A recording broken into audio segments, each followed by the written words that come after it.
The Obama administration is threatening to cut off diplomatic talks with Russia on Syria in the wake of a devastating bombing campaign by the Syrian government and Russia in the city of Aleppo. On Wednesday, the two largest hospitals in East Aleppo were forced to close after being hit by airstrikes. There are reportedly only about 30 doctors left in East Aleppo, where 250,000 people are currently trapped. The Russian-backed bombing of Aleppo intensified after a ceasefire collapsed 10 days ago. Witnesses have described it as the worst assault in the 5-year civil war. UN Secretary-General Ban Ki-moon says that the situation in the Syrian city of Aleppo has become worse than a slaughterhouse. This morning, we awoke to reports of strikes on 2 more hospitals in Aleppo. Let us be clear. Those using ever more destructive weapons know exactly what they are doing. They know they are committing war crimes. Imagine the destruction. People with their limbs blown off, children in a terrible pain with no relief, infected, suffering, dying, with nowhere to go and no end in sight. Imagine a slaughterhouse. This is worse. Even a slaughterhouse is more humane. Hospitals, clinics, ambulances, and medical staff in Aleppo are under attack around the clock. According to Physicians for Human Rights, 95% of medical personnel who were in Aleppo before the war have fled, been detained, or killed. This is a war against Syria's health workers. Video footage from Aleppo has emerged, showing Syrian civil defense forces digging a young girl out from under the rebel. 5-year-old Ghasel Qasim was reportedly the sole survivor from an airstrike that killed 24 people in the Aleppo neighborhood of al-Assad. Her entire family, including 4 siblings, were reportedly killed in the bombing. According to aid groups, children in Aleppo have made up a large proportion of the casualties from the bombings. At least 100,000 children remain trapped in the eastern part of Aleppo. Meanwhile, Human Rights Watch has accused Syrian government forces of using toxic chemicals in 2 recent attacks in Aleppo that killed 5 civilians and injured dozens. The group also said new information has emerged indicating the self-proclaimed Islamic State, or Daesh, has recently used chemicals as a weapon inside Syria. On Wednesday, President Obama addressed the crisis in Syria during a town hall meeting in CNN. The key in Syria at this point is, unless we can get the parties involved to recognize that they are just burning their country to the ground and get it on a diplomatic and political track, frankly, there's going to be a limit to what we can do. We will try to mitigate the pain and suffering that those folks are undergoing. This is part of the reason why our approach to refugees, for example, has to be open-hearted, although also hard-headed, to protect our homeland. But at the end of the day, there are going to be challenges around the world that happen that don't directly touch on our security, where we need to help lead, but just sending in more troops is not going to be the answer. To talk more about Syria, we're joined by Osama Nasser, an activist in East Ghouta, a suburb of Damascus, an area controlled by the opposition forces. Can you tell us what's happening on the ground right now, Osama? Good morning. Actually, you know that all the cameras and all the media is now fixing on Aleppo, this city that are being attacked by the Russian airstrikes and the Syrian regime forces. I understand that maybe the American people and maybe most of the West know nothing about our cause. They only know that there is ISIS, and there is people who are fighting for some reason or for no reason. You know that the regime has blacked out all the independent media in here, and he is only the only media who are allowed to go there and there. Actually, people are really upset about what Mr. Obama said, what Mr. Obama does actually every now and then. The U.S. Administration did nothing to stop these ongoing slaughter in Syria, and it became really complicated year after year and even day after day. You know that today is the first anniversary of the Russian intervention in Syria. So this means that 1 year ago, if the U.S. did something about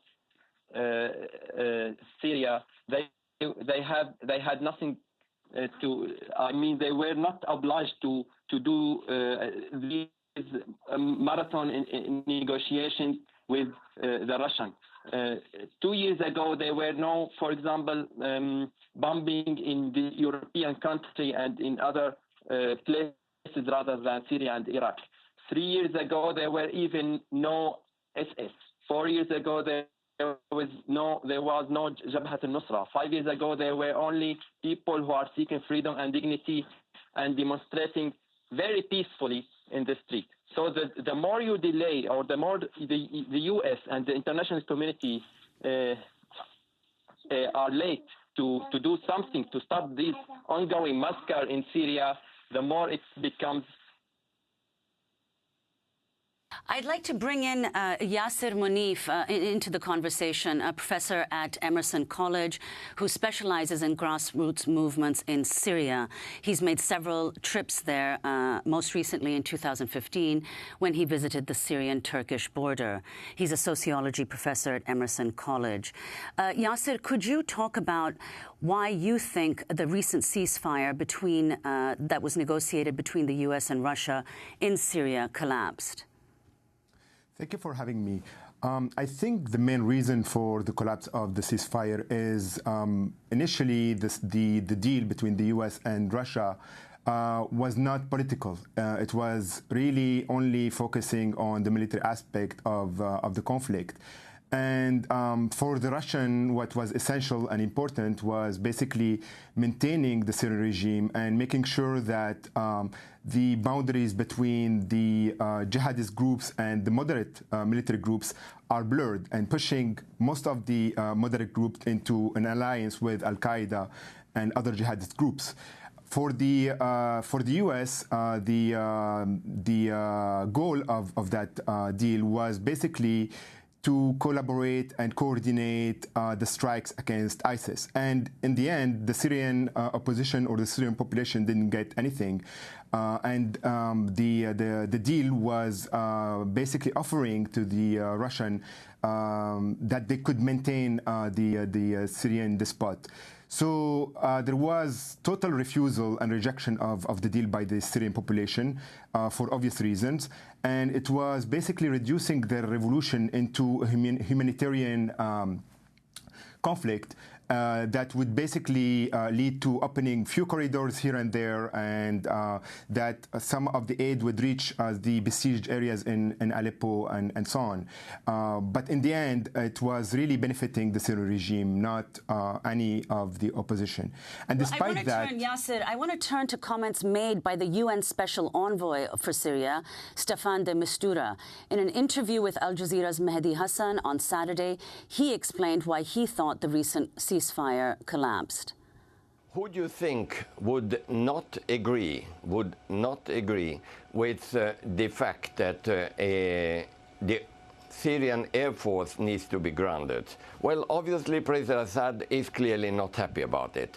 Otherwise, he would have been not able to do what he's been claiming publicly to do in Daraya and elsewhere, to reconquer the whole Syria territory. And to do so, he needs the Air Force. On the other side, put yourself in the place of the armed opposition and their sponsors. Do they really find it easy for them, or do they like the idea of disconnecting from al-Nusra, which in their view has been one of the biggest fighters against Assad, but at the same time everybody recognizes, including UN, is al-Qaeda, regardless whether they change the name?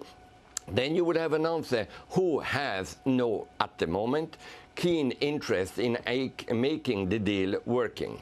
Yasser Munif, can you comment on what the UN envoy for Syria said, and in particular the point he makes about Jabhat al-Nusra and their working with opposition forces in Syria? The level and the scale of the violence against the Syrian population in Syria is basically it's because of the monumental resilience and resistance of the Syrian population. We have to remember that the Syrian revolution has been going for 5 years, and it has many, many enemies, including the US and Russia and Iran and Hezbollah and Turkey and Saudi Arabia and so on and so forth. And all these different forces, for different reasons, are trying to crush the Syrian revolution. The Syrian regime has been, since the beginning, trying to crush the secular and the progressive dimension of the revolution and pushed the jihadists and empowered them and released them from prison, and they have become what they are today. And the Russian also are trying to basically break that kind of difference or differentiation between the moderate and the secular to a certain extent and the jihadist groups. And by using that type of violence and massacring the population, slaughtering people in Aleppo, it's pushing the moderate groups and al-Qaeda to basically form an alliance, and as such pushing the West to basically choose the lesser evil, and that lesser evil being the Syrian regime, as opposed to Al-Qaeda and ISIS. And even the UN played a very detrimental role in the Syrian conflict. I mean, the reports that show how the UN has been helping and dropping aid to the besieged city of Deir ez-Zor, which is under the control of the Syrian regime, but never dropping aid to any of the areas controlled by the opposition, or some of the funding that reached the Syrian military that was sent by the UN and so on. So the role of the UN is really detrimental. The Mistura is basically and clearly biased toward the Syrian regime. I wanted to ask you about a comment that Syrian President Bashar al-Assad said in an interview last week on AP, the Syrian president denying government forces are besieging the rebel-held areas of Aleppo. If there's really besiege or siege around the city of Aleppo, people would have been dead by now. This is first. Second, more importantly, they've been shelling the neighboring areas and the position of the Syrian army for years, non-stop shelling of mortars and different kind of lethal bombs. How could they be starving while at the same time they can have armaments? How can we prevent the foods and the medical aid from reaching that area, and we cannot stop the armament from reaching that area? They accuse Syria of attacking hospitals. So you have hospitals and you have doctors and you have everything. How could you have them? How could you have armament? That's the question. How can you get armament to your people if you claim that you have people in grassroots while you don't have food? They have to explain. I don't have to explain. The reality is telling. That's the Syrian President Bashar al-Assad. Yasser Munif, can you respond? So the Syrian regime very early understood the importance of the media and creating a discourse in addition to what's happening on the ground, the military aspect of the conflict.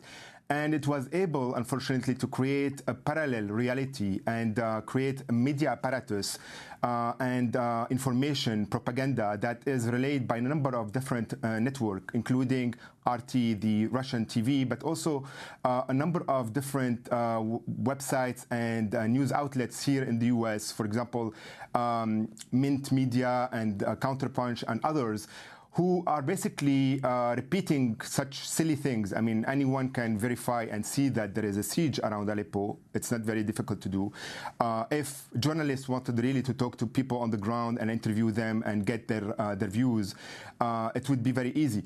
But the Syrian regime basically understands that and is using the media and that type of discourse as a weapon against the revolution, basically trying to confuse the different audiences and telling them that there are different truths, there are biases, we're not sure, basically creating confusion and challenging what's happening on the ground.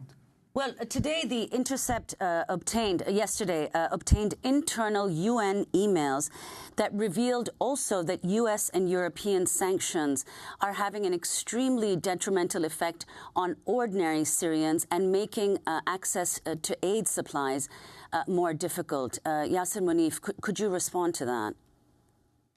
Sure. I mean, this is also another aspect. The Syrian regime is using all weapons that are available for it to use, including besieging entire areas, starving the population, using bunker busters bombs with the aid of the Russian, torturing the population, preventing water from reaching certain areas, and so on and so forth. And unfortunately, I mean, the sanctions, as we know from previous experience with Iraq and so on, affect for the most part the civilian population, and that's another example of how the Syrian population is basically surrounded and besieged in so many different ways. I also wanted to mention that, as your previous guest mentioned earlier, that today we are witnessing or celebrating the first anniversary of the Russian intervention. And we are organizing a number of revolts in more than 30 different cities around the world on October 1st to basically raise awareness and tell people what's happening. There will be revolts, protests, rallies, sit-ins to basically try to break the siege around the Syrian revolution and tell people that the narrative that they're hearing about the civilian war and intervention and so on are part of what is happening. The other part is the resilience of the Syrian population, its resistance, and the ongoing Syrian revolution with its creative dimension and what people are doing within in myriad different ways. Yasser Munif, we want to thank you for being with us, Syrian scholar, professor at Emerson College in Boston, and Osama Nasr speaking to us from East Ghouta, Syria. We're going to continue this conversation and post it online at democracynow.org. I'm Amy Goodman with Nermeen Sheikh. Our website is democracynow.org.